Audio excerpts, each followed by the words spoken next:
Nous revenons sur l'histoire des femmes Tamar.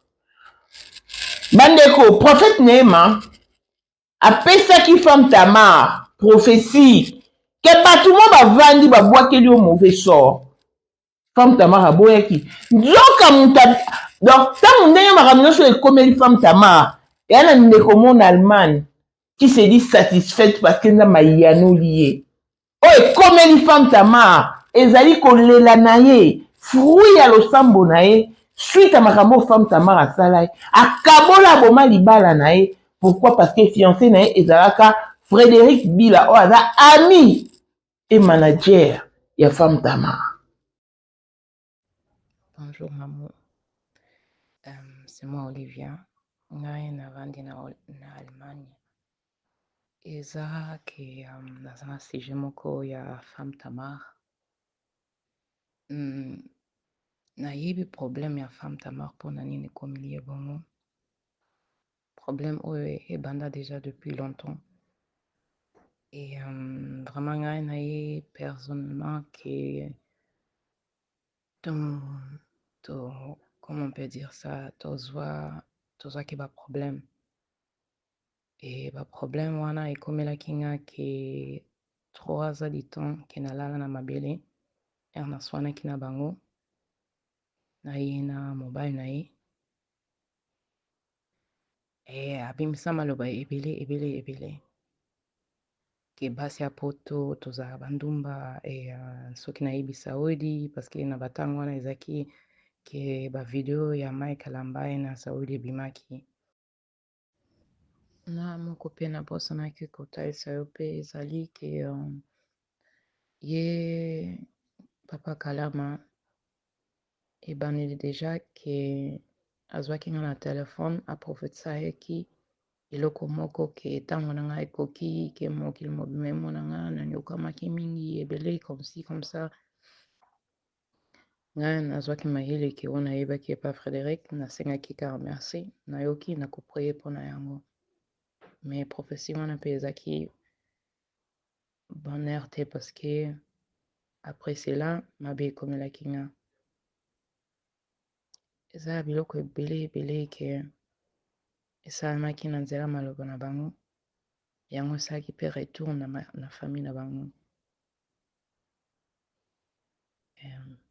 oke bango bazotelema baprophétie wana mais bango moko ye moko papa Kalama apesaki nga prophétie sans koyebanga vraiment e atalisaki ngo Frédéric te oyo aza mobali na nga faleke ayebisa ye nde. Prophète Kalama asengaki bango asengaki so mbongo apesaki te apesa prophétie moko boye na femme Tamar ayebisaki ye bino basi ya poto boya lokwa bazawadi yo afobala na Frédéric foleka na makolo nanga.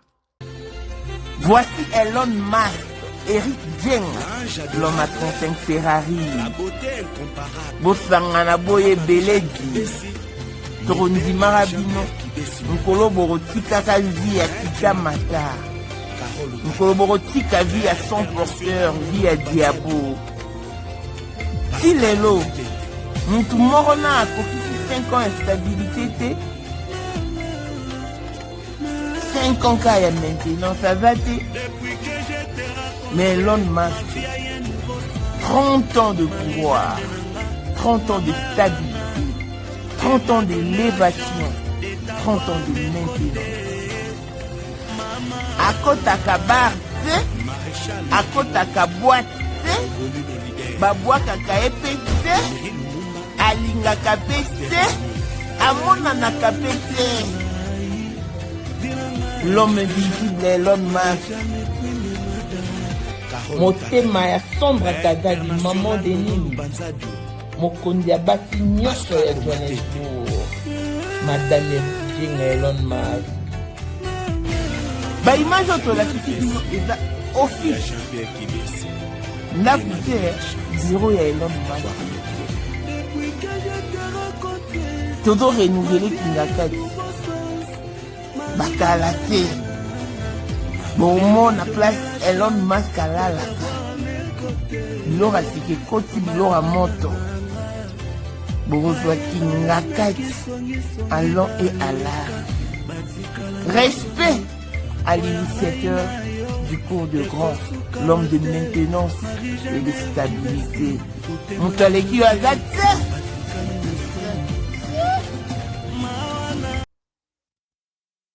Et à Boma Libala nae, moi tiana bela, malade a belle conduisait qui tina cancer.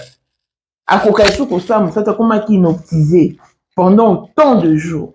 Ayo hôtel ma côté hôpital, ça la lisu te dit baby. Pour na choc quoi, comme ça zo ben en balle nae, femme ta mara yambara téléphone. Et prière nae tous les jours avec Nzambe avancé. À saka kasa la raba jeune azo chocolata zo liata au broté, ponza m'a frappé. Femme Tamara. Et tant à mon maman, comme une femme Tamara, au big gloire à Dieu. Si vous voulez savoir, ah, ma belle est mes akini. Parce que quand on a malaki ça qui est.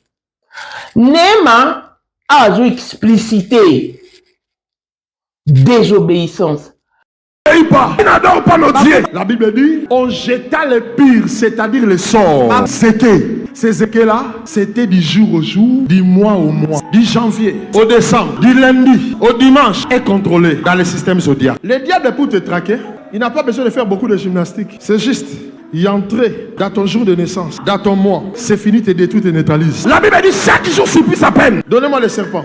C'est ça zodiaque. Le serpent fuyard, le serpent tortueux. C'est lui qui enveloppe la terre tout entière. Sa queue est dans sa bouche. Donc il enveloppe la terre et sa queue dans sa bouche. Et dans son corps, il y a au moins 12 chambres. On appelle les chambres de zodiaque. Qui contrôle le mois de janvier jusqu'au mois de décembre. Donnez-moi maintenant les signes de zodiaque. Il est dans les serpents. Il est dans le corps du serpent. Chaque mois. Et vous remarquerez, dans chaque case, il y a au moins 3 petites cases. Ça veut dire, chaque esprit des zodiaques là, il est accompagné par 3 autres esprits méchants. Dans les 3 cases-là que nous voyons. Ça veut dire, si nous faisons 12 fois 3, ça me donne combien? 30 combien? 36. Parce qu'il faut noter que Nema message de la humiliation à boire. Si vous prophétie, vous avez été, vous avez matité, vous avez boudé. Et ça va venir dans ma louko. Quand Nenga Lobaka, on a qui concerné la prophétie, à Koufara Samélia Binara Maï. Cornibara au retrouvant au lundi. Il y a l'onction prophétique enseigné. Le Saint-Esprit me dit ceci. Là où il y a les gens là, il y a un pécheur. C'est un grand féticheur. Chaque fois qu'il entre dans l'eau, il fait que bloquer ses amis. Pour que ses amis n'aient pas de poissons. Un grand féticheur. Il a même des fois renversé des barques de d'autres personnes dans l'eau. Il est là, là où il y a des gens là. Dieu aime beaucoup ses enfants de Maluku. Je pense que nous sommes témoins chaque fois. Dieu produit des miracles, surtout aux gens qui sont là. Il est là. Mon Dieu t'appelle. Il veut te sauver. Mama Yahweh. Je te laisse 3 minutes. Si tu ne sors pas là, tu vas mourir dans l'eau. Et cette mort-là, toute la vie de Maluku en parlera. Oh, je suis étonné. J'ai peur de ce prophète. J'ai peur parce que je ne sais pas ce que je vais faire. Tout ce qu'il dit se réalise. Non, j'ai peur. Il avait insisté, il a appelé les pécheurs. Il n'a pas voulu venir. Et voilà, c'était vendredi. Les samedis, c'était la débandade. Et quand vous regardez comment les membres de sa famille étaient en train de pleurer, vraiment, c'est la désolation, c'est la tristesse. Dieu seul sait que Dieu nous protège. Parce que moi, j'ai peur de ce prophète. Donc, Femme Tamara, il faut... Yo, c'est à toi de voir. On a la guerre, na prophète n'y est maté. Parce qu'il y a des qui ont été. Il y a des kande marambo et salam. Il y a pas au cabo. Nende marambo et komi boy. Aoyo kilope mawa. Pour vous en guerre, mais à haute sa puissance en Zambie. Aebisa kiyo. Okanisa pokwa oyo. Prophète Néhéma a expliqué biso ba signe ba zodiaque, désobéissance, a expliqué ma prophétie que diable a coupé sa prophétie, intelligence m'a coupé sa connaissance.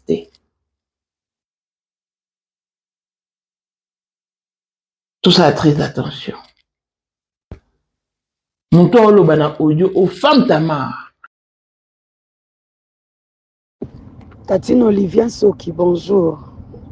Fais la promotion, maman. Tu ne fais rien, tu ne dis rien. J'ai regardé ton compte. Fais la promotion à concert à Paris, à concert à Belgique.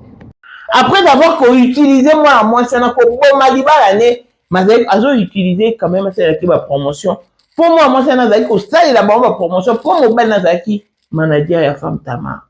Et le Liba là-haut, ils ont sauté presque. Parce que dernière fois, là, ils étaient en décembre. Si le nom va l'été. Mais vie à moi, c'est abusé. Il y a oublié quoi, femme Tamar. Femme Tamar, il y a moi à l'obi, maman, tcha, à reconnaître que c'est ma base zonga. Alors, réparer. Clin d'œil spécial à Blessing One de fille à papa, veut dire nion sur à papa et tout ce qui est à papa est à elle. Paul Monde autrement dit Porsche Cayenne New Model, chanteur Android monstre blanc, Élysée Madiam de mon cœur, Montalekio Azatea, Miros Bintuna London, grande sœur propre, Motema Willy Chimbalanga, Abraham Toko Yamado Toko Nabelana Alost, Jean-Pierre Kibesi de Panama, Yamaman Marie-Jeanne Kibesi Nourana à Paris, Papa na Cléfès Kibesi, Angèle Mouika son grande sœur propre, femme à la Bentley, Sandra Kazadi, maman Denise, Motema Eric Jeng Elon Musk, Papa elle est millionnaire Snoop Dogg Snoop Marmout, Claudine Asseminan à London, Jordan Mambabeton, le cœur de sa femme, Blaisette Moubien à Switzerland, Miflor le Fouman à Italie, la Dauphine 50 la Congolaise, Yuni Shibanze, femme intelligente, Motema Komanda et So. Pour la 2025, Yokangai Malamu. Bijou la Congolaise. Aeli binoba formule la sika. Mama ko benda lisusu mokila te. Basi lokola yo, bakumbi zemi. Basimbi bana, pe batatoli. Na eko témoigner na ba produit à Maman Bijou. La manière c'est la fin de l'année 2023. Et je suis tombée enceinte. En tout cas, j'ai respecté comme elle me l'avait dit. Bonjour ma bijou, Néla remixé, maman, Zamba Pambole, Et c'est ma tante qui est en RDC qui avait acheté des thés pour moi, des produits de Madame Bijou. Je vous dis, ça n'a même pas fait un mois. Je n'ai même pas fini le carton des thés, des produits qu'on avait achetés. Tellement que j'en avais marre, je désespérais. Regardez les résultats vous-même. Bongo na menu na biso toza na bakisi ya kobota ya ko traiter po ato koma ki posolo kola mongusu yaka Ma bijou nzamba pambulo yani opesa te ke mafuta na ye salika bana ya kotemane ma bijou merci olingo koma na ba forme yaka olingi okondisa nzoto ya bomwasi kokolisa nzoto ya bapapa pe kokoma sima inene yaka na lombango toza na bakisi ya diabete kisi ya makila nyonso oyo koyekoluka tozoteka en gros et en détail bongo soki olingi osomba pe po banda ya yo business yaka benga kaka Mama Bijou na banimero oyo plus 1 207 51 80 632 Toli Soussou na plus 243 84 40 99 215. Koutaï na TikTok, Sketch BL MK, na Instagram, Bijou MK1, pe na Facebook, La Congolaise Bijou. Boya ba porte na biso, eza pour lele. Touro, toko raté le côté. Famous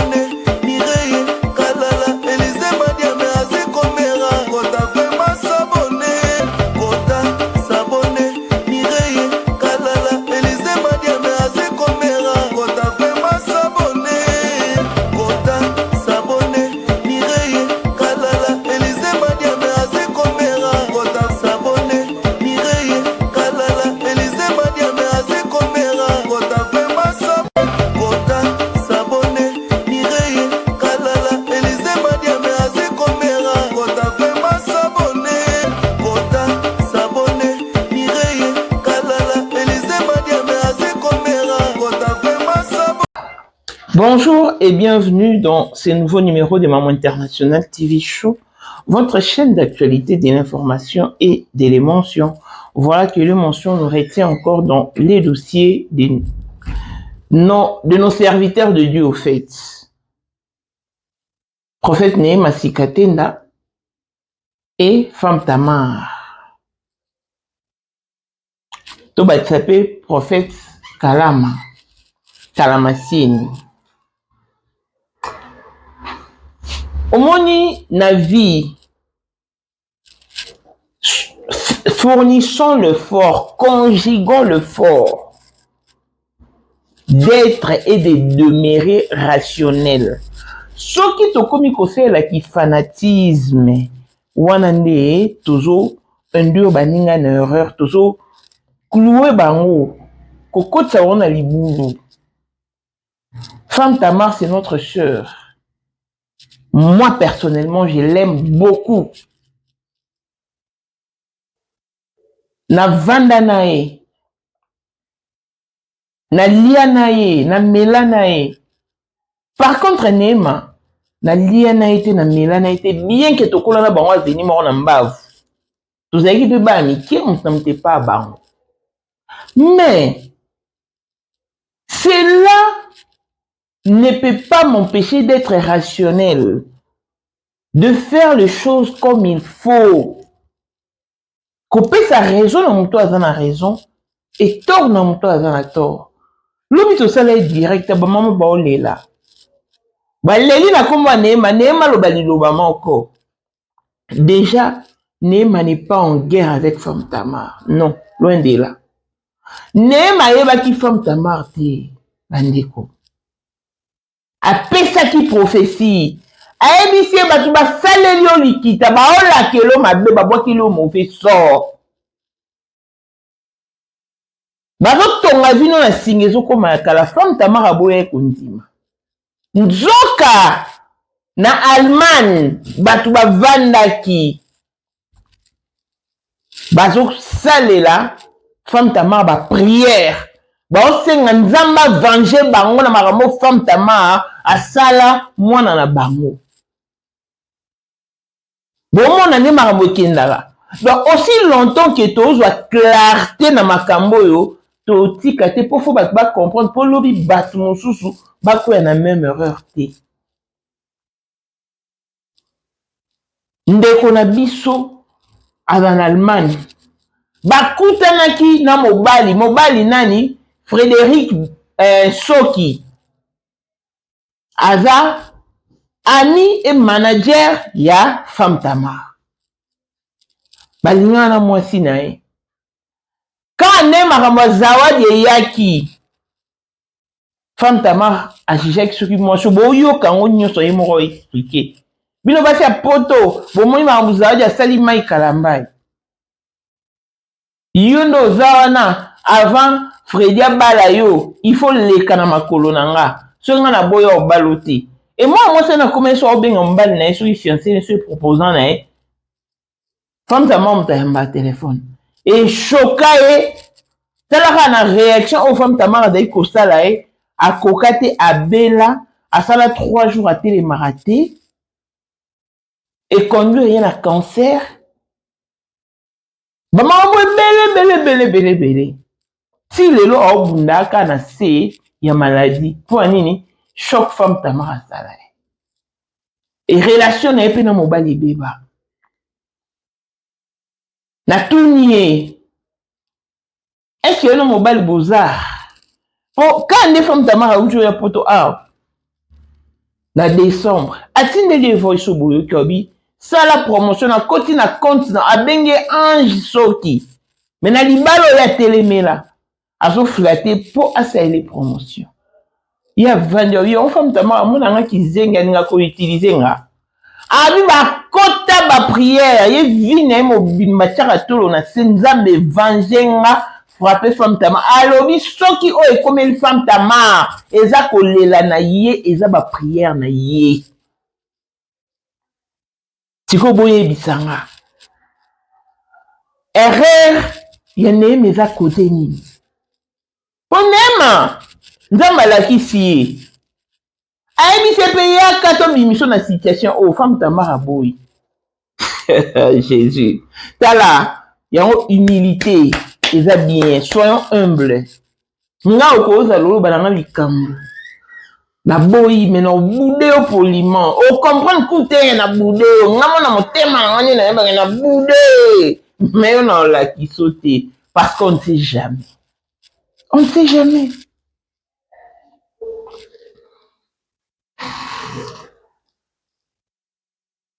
Obi, le to bimina blessing, to kene salon.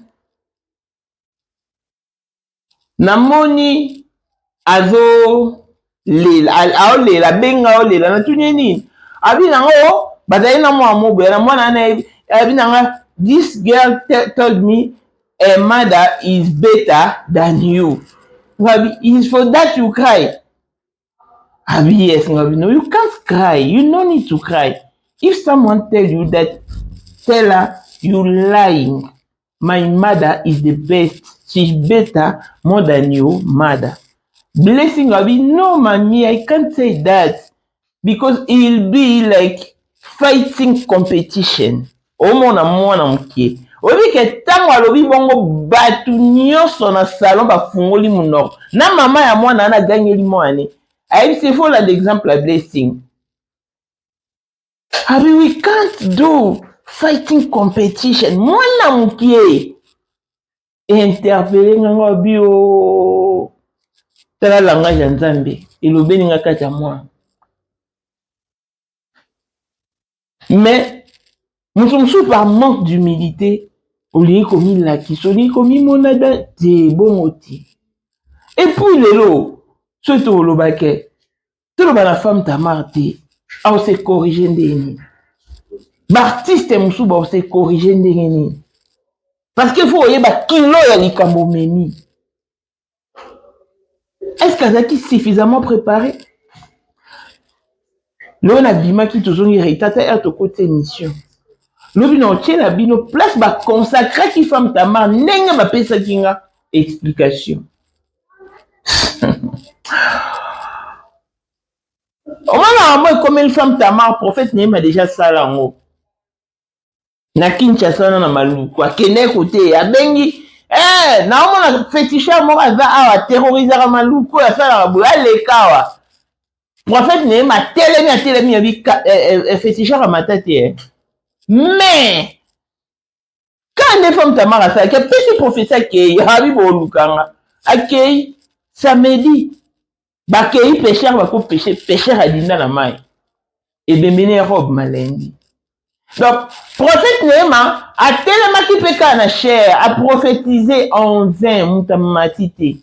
Il a prophétisé, appelé son succès. C'est-à-dire que message n'a pas humiliation. Mais tant que nous sommes dans la humiliation, quand il est dans le vrai, nous avons des horreurs au matisage. Après, c'est mon explication. En tout cas, tu as la voice et puis bon là.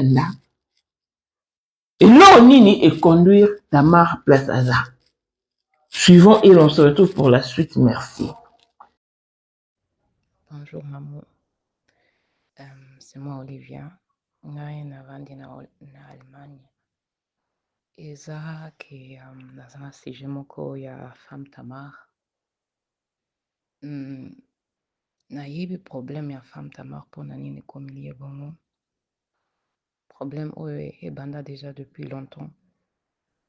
Et vraiment ngai naye personnellement que comment on peut dire ça, tozwa ke ba problème. Et ba problème wana ekomelaki nga ke 3 ans du temps ke nalala na mabele naswanaki na bango naye na mobile na ye abimisa maloba ebele ke basi ya poto tozala bandumba soki nayebisa odi parceke na batango wana ezaki ke bavideo ya Mike Alambai na Saudi ebimaki sikoyo ngai problème na ngai ezalaki ke nabengaki ekotuna soki aza na relation na moto oyo ke ngai naza na ye oyo nazomeka kobomba nkombo eza nkombo na ngai pe yango abimisaki maloba ebele alobaki ke avant ke ngai nazala na motu wana parceke baza ami oyo bakola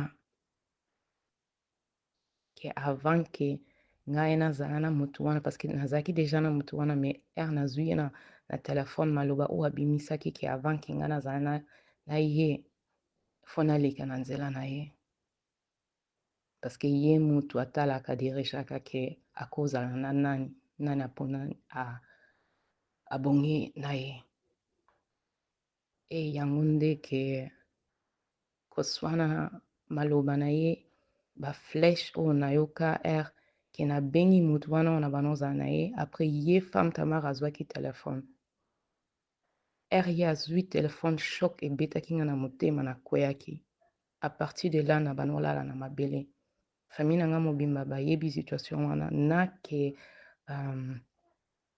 Brad Bumba oyo ya chez biso nayebi te soki azala toujours na chez biso na mission chez biso ayebi situation wana nyonso tu ndenge ebanda ntina suka ke vraiment nayebi vraiment ebele parceke ke na bana olela batango nyonso tu na bana olela justice ya nzambe esalama na bana vraiment kolela ke esalama na batango nyonso tu azosala bavoyage azoteya motema na ngai bana osala mpasi parceke motu oyo ofingi oswanisi olobi maloba mabe ongoki ososepare ngai na motu oyo ke nalingaka me azosala lokola ezalaki eloko moko te azoteya bazosala nyonso tu wana me asenga pardon te ngai nabenga ye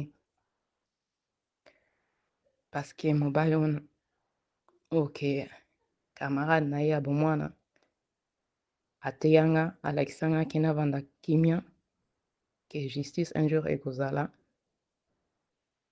nabenga ye nasenga ye bolimbisi ye na mobali na ye parceke eza biloko ebele ke namona epai na ye ebandaki naswana discussion ezalaki entre ngai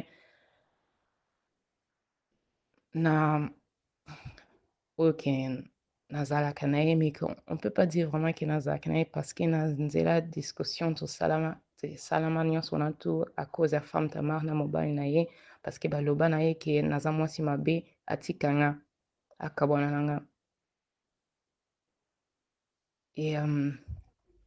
ezalaki ke ebandaki tobanda kodiscute ke oyo esalamaki entre Mike Kalambaye ngai namonaki na nga deja ke femme tamar azosambela nzambe na bosolo te mais parceke azalaki camarade ya mobali na nga oyo naza na ye ke relation vraiment c'est pas bien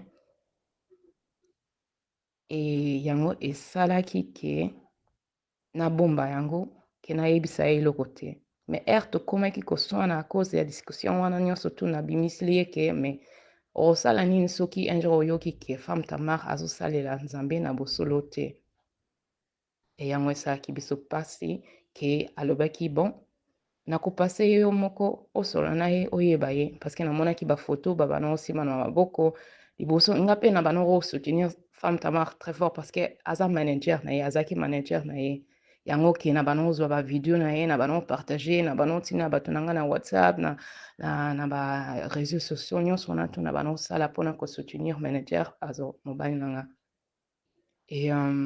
après ke namonaki bafoto ke epesaki nga pas un bon image yango nalingaki kotuna ye parceke natunaki ye mobali na nga ke c'est-à-dire quoi ke bafoto wana yalobi ami oyo tokola na ye avec comme ci comme ça yango esalaki ke un jour ke nabenga femme tamar natuna ye ngai moko parceke nakola na Allemagne awa tozalaka direct totunaka soki omoni eloko moko eza bien te otuni ke avant ke osala okanisa makanisi totunaka je suis vraiment très direct yango nabengaki ye na kimia kosola ye na kimia me ezangisaki nga kimia yango ke nabengi ye alobi na nga ke oyebi Saudi parce que Saudi abimaki na pasteur yango abebisaki ye réputation ya pasteur e na comprenaki yango olobaki bino basi ya poto bozala bongo bobimi na pasteur mpona kobebisa réputation ya pasteur me ayebaki ngai te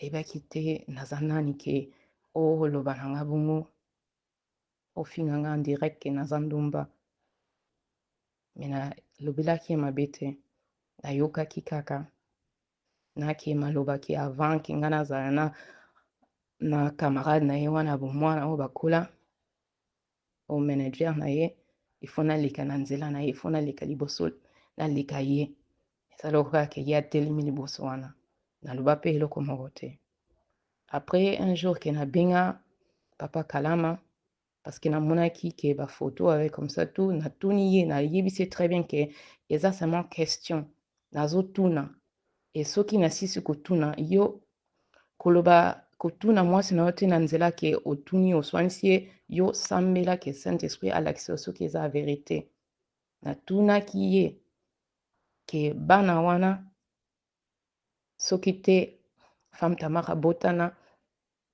na camarade na ye bomwana wana oyo balobaka bakola manager na ye natuna mobali na ye kotuna yebisi eza kaka kotuna parce que tokosambela ke soki eza bongo bien te me ye atomboka apelisa moto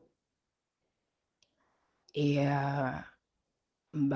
nayebi te na cet moment ke ere atomboki après bakomaki ensemble na manager ke ere nabengi ye kombo na ye Frédéric nabengi ye Frédéric mpona kotalisa ye oyo nyonso ezoleka parce que balobaki maloba ebele après ere nazobenga ye femme tamar moto azwi telefone ya Frédéric alobi alo après alobi maloba sikoyo shok wana ke yo ozokanisa moto mosusu akozwa telefone après moto mosusu azwi telefone après bani kofinga yo koswanisa yo koloba ke keba oyebi te ndenge tozalaka soki olingi tokolakisa yo ndenge tozalaka esalanga shok moko parce que eza vene ya serpent soki maloba mabe ebimi ebeti yo na motema elalisanga na mabele 3 ans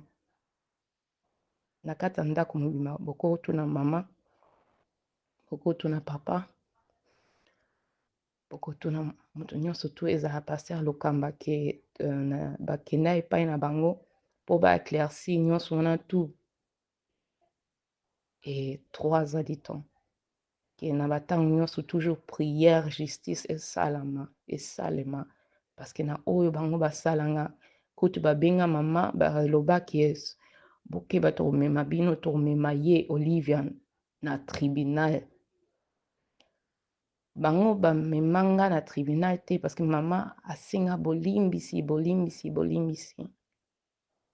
mais tribunal ekomelanga na nzela mosusu yango nga na comprendre spirituel babondisanga vraiment nzoto ekauka suki elongwa nazalaki susu nga moko te nazalaki ngai te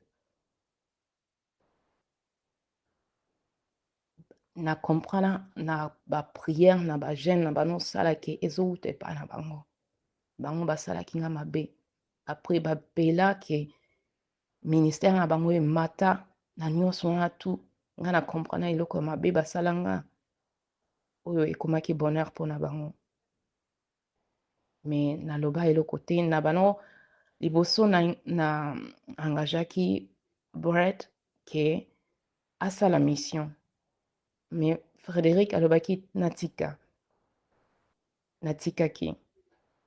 eza pe ke Frédéric abanako alingaki koprotege nga ke abanako wangana ke na mission liboso ya prêtre ke toza lisusu te ezalaki mpe na batango tozalaki susu te mais nyonso wana to esala mpasi parce que à cause bango mibale baloba ke naza mwasi mabe nakoki na Frédéric te Et à air tozongani na Frédéric to arrangé un peu comme ça nayebisaki Frédéric na boy ke botambola ensemble parce que baza na misala mabe. Nayebisaki Frédéric ezaki ba 2022 atika na bango akabwana na bango. Esalaki lokola baza lisusu te après namonaki ke ekontinaki. Mais sikoyo oyo nyonso to ebimi parce que ye aza liboso ya bato azoprêche me abosani masumu asalaki abosanaki afingaki nga abosanaki mabe oyo asalaki nga bango mibale nga nalimbisa bango nasenga bango pardon ye abotaki na banovembre wana nabengaki ye natunaki mwana aza ndenge nini nagratuliaki ye parceke aboti nyonso wana tunga na bano Congolais partout oyo ozali na monde entier offre oyo ezali spécial mpona yo parce que ozali mwana mboka mabele ya mboka batekelaka ngo bapaya te. Congolais tala mabele oyo ezali komonana ezali plat à 3 minutes ya boulevard Lumumba route nationale numéro 1 awa na kati ya Maluku à quelques minutes ya péage ya Menkau oza mobimba na 750 $ ya pamba ozwi 15 mètres sur 20 na yo y compris les documents administratifs na kati donc okozwa ba documents ya quartier okozwa ba documents ya commune okozwa tous les documents possibles oyo esengaka mutu azwa mpona parcelle na ye pe oza na possibilité ya kosomba a crédit soki ozosomba plus.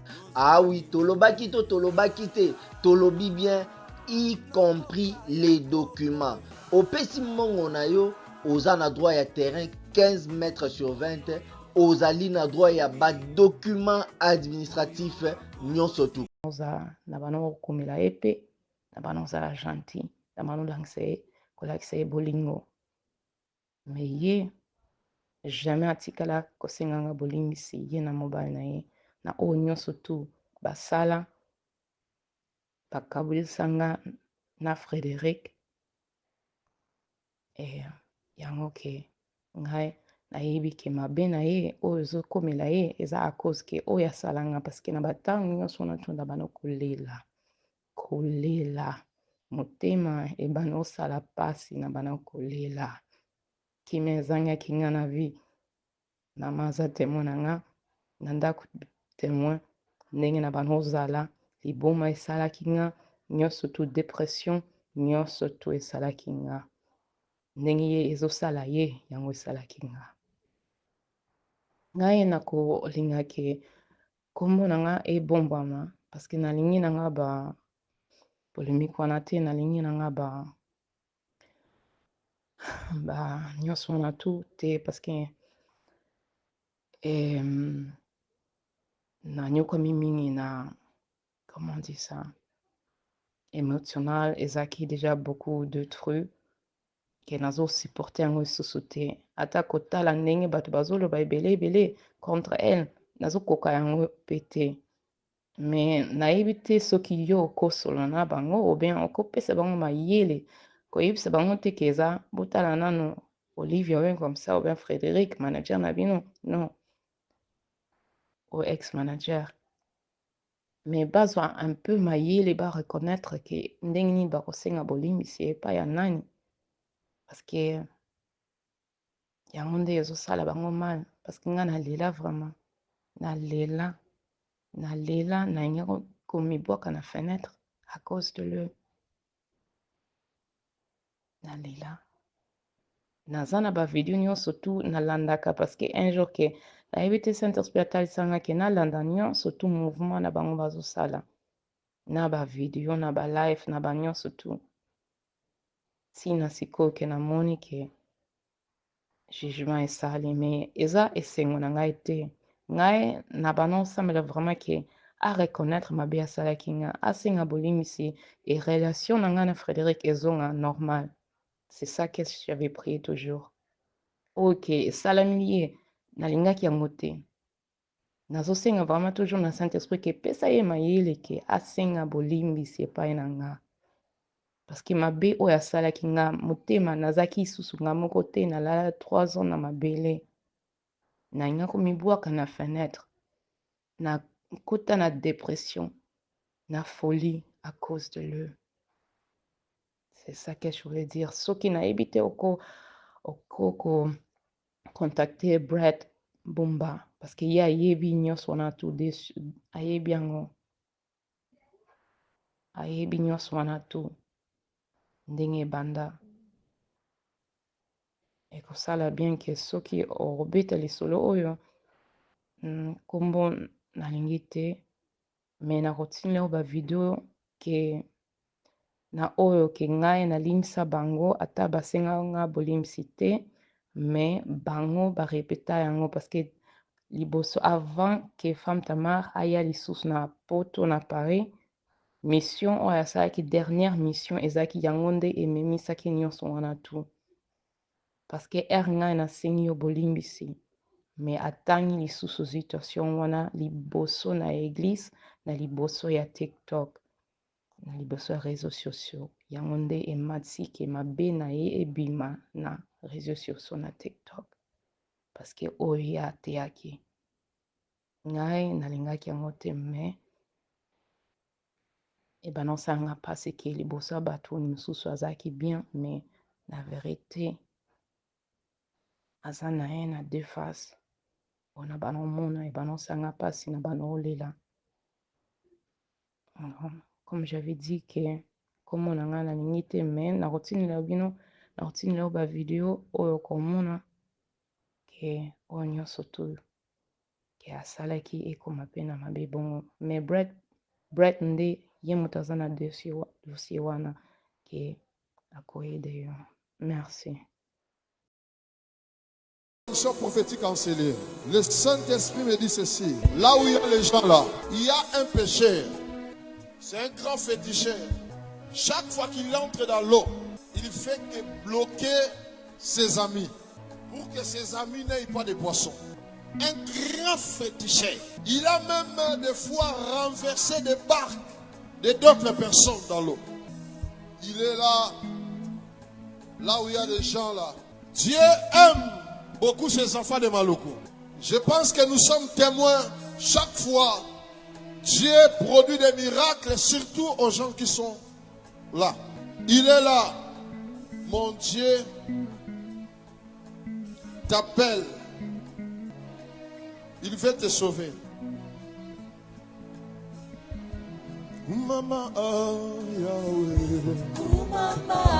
Yahweh. Je te laisse 3 minutes. Si tu ne sors pas là, tu vas mourir dans l'eau. Et cette mort-là, toute la vie de Maluku en parlera. Oh, je suis étonné. J'ai peur de ce prophète. Je peur parce que je ne sais pas ce que je vais faire. Tout ce qu'il dit se réalise. Non, je peur. Il avait insisté, il a appelé les pécheurs. Il n'a pas voulu venir. Et voilà, c'était vendredi. Les samedis, c'était la débandade. Et quand vous regardez comment les membres de sa famille étaient en train de pleurer, vraiment, c'est la désolation, c'est la tristesse. Dieu seul sait que Dieu nous protège, parce que moi j'ai peur de ce prophète. La même nuit, la nuit de vendredi, les pêcheurs est rentrés, ils sont allés faire la pêche. Ils étaient au nombre de 4, parce qu'ils travaillaient la nuit, et le pirogue était renversé. Les 3 autres ont eu la vie sauve. Lui qui a été concerné par la prophétie n'a pas eu la vie sauve. Il est mort ce même jour. Et son corps a été retrouvé le samedi. Certains disaient que ce prophète est un Dieu. Et moi j'ai dit non, c'est un serviteur de Dieu. J'étais présente quand le prophète Néma est arrivé. Quand il avait prophétisé, j'ai entendu. Il a envoyé même le protocole. Lundi, un monde fou accompagnait le corps qui a été enterré à la zone 1. Pour moi, je crois que Dieu est avec ce prophète. Le prophète Néma est vraiment un prophète qui vient de Dieu. Je prie à l'Église, pain de vie, que ce que nous venons de vivre serve de leçon pour les autres. Il a prophétisé sur un pécheur qui avait même en même temps ses pratiques fétichisme, un grand féticheur de la place, qui arrivait même à renverser au moyen de ses fétiches le pirogue de ses amis. Tous ses compagnons travaillaient pour lui parce qu'eux ne pouvaient rien avoir. Lui-même était le bénéficiaire de leur sueur. C'était le vendredi et le pécheur a refusé catégoriquement de sortir pour recevoir la grâce de Dieu lorsque le prophète de Dieu lui a demandé de venir pour recevoir Jésus. Mais hélas, c'était le vendredi. Samedi, nous avions tous été bougés par le message de sa mort. Il est allé trouver la mort la même nuit. Et le samedi, on devait rechercher le corps qui a été enterré pour le lundi. Oh mawa, oh mawa, oh mawa, mawa na yo mabele. Maman, problème les années. abelaka diabete 26 ans yango. Yango esalaka ete okoka kotambola te. Lokola namonaka te oyo ekoma noire na kati. Toki na fini oyo ekomona te. Sikoyo miracle ya somo zo sana nzoto na papa expliquer maladie ya maman ya moi 6 ans. Ça fait plus de 25 ans azobela diabète. Diabète wana eyekobebisa miso na barin. Et lelo ça fait 5 mois azolanda dialyse na HJ. Talanga maman, fongola miso na makasi talanga.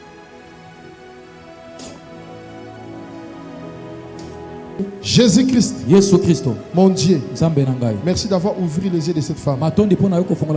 Ouvre encore tes yeux.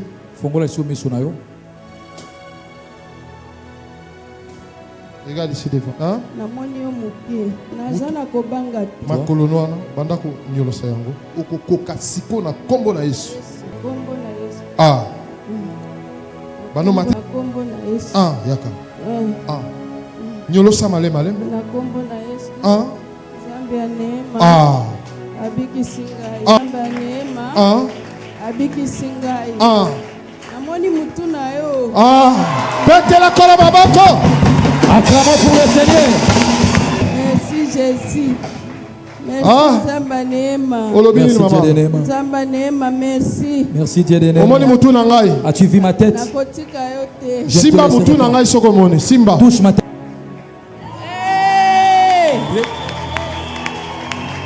Betela Yesu maboko. Acclamez pour le Seigneur. Yesu Kristo bikisinga makasi namoni natamboli.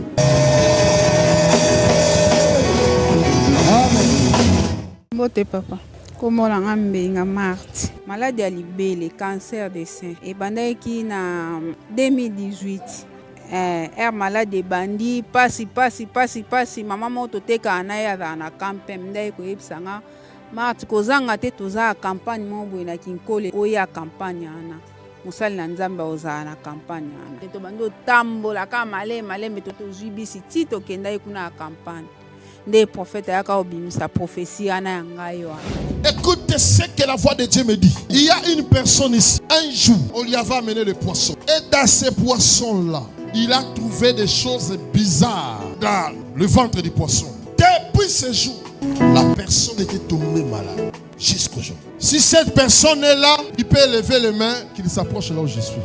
Papa, batindelanga mbisi na mbandaka 2018. Atindelanga papa kaka ndenge lobi nazosala mbisi te papa namona kwa salite na kati ya mbisi nasali yango nga lobi oh nabengi bana boya na kotala eske mbisi ezalaka boye nalambi yango mebimaka bololo manda mukolo wana libele na ngai nayoki lokola mbuma na kati lokwa nayebaka batindelanga mbisi na mbandaka yango wana telemaki liboso mpe ezalaki elonga na ngai mpe lobiko na ngai mokolo wana banda mokolo prophète abondela ye nga nzambe awendre ngai mpe alobaki ke lobiko na ngai kondima na ngai nde ebikisai ngai banda mokolo wana naza lisu na douleur te.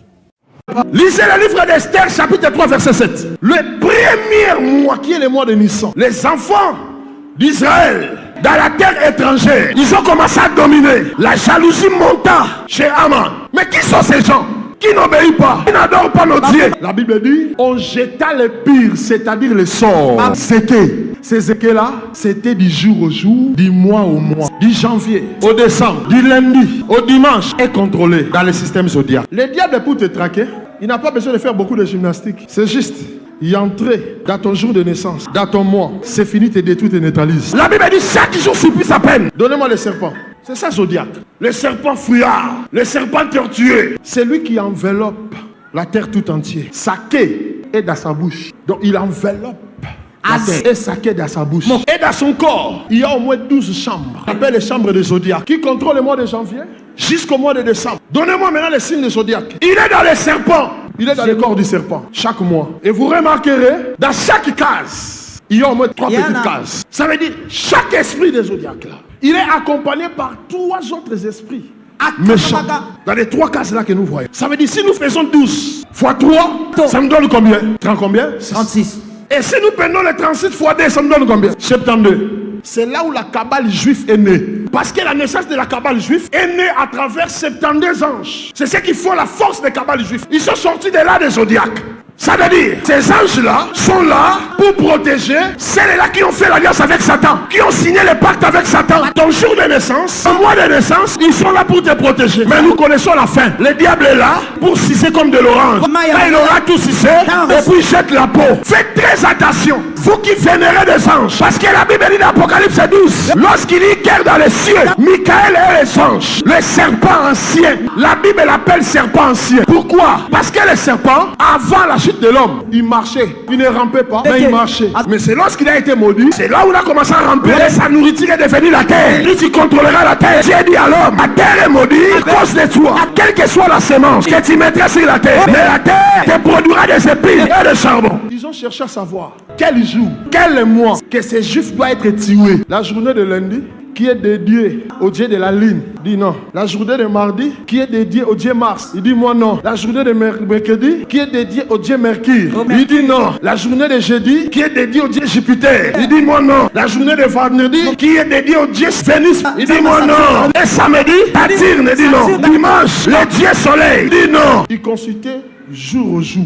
et mois après mois. Et le mois d'Adar a répondu, moi j'accepte qu'ils soient tués dans mon mois, que ces juifs soient massacrés dans mon mois. Tous ces gens-là qui font les équés, ils travaillent avec les zodiaques, des soi-disant des voyants. Aujourd'hui, tous les voyants, des grands sorciers qu'on a connus, s'est transformés dans des prophètes. On ne reconnaît pas un prophète parce qu'il te prédit de l'avenir, parce qu'il te révèle les couleurs de ton habit ou je ne sais pas de ton intérieur. Comment on peut réduire les ministères prophétiques jusqu'à ce niveau? Parce que l'esprit de la voyance travaille avec les zodiaques, avec les serpents. Vous ne connaissez pas dans la Bible. L'apôtre Paul a réprimandé cette faute prophétesse qui prophétisait avec l'esprit de Python. Mais ce que l'esprit de Python disait, est-ce que c'était faux? C'était vrai. On reconnaît un vrai prophète par la révélation des Écritures. Parce que le diable, il peut donner la puissance, il peut donner la voyance, il peut donner la prophétie, mais il ne peut jamais donner la connaissance. Ça, c'est ce que le diable ne peut pas donner. Le diable peut donner les miracles, mais il ne peut jamais donner la connaissance. Je montre ici, c'est les zodiaques. Les 12 heures là, c'est les zodiaques. Les 12 mois, c'est les zodiaques. Voilà pourquoi lorsque Dieu,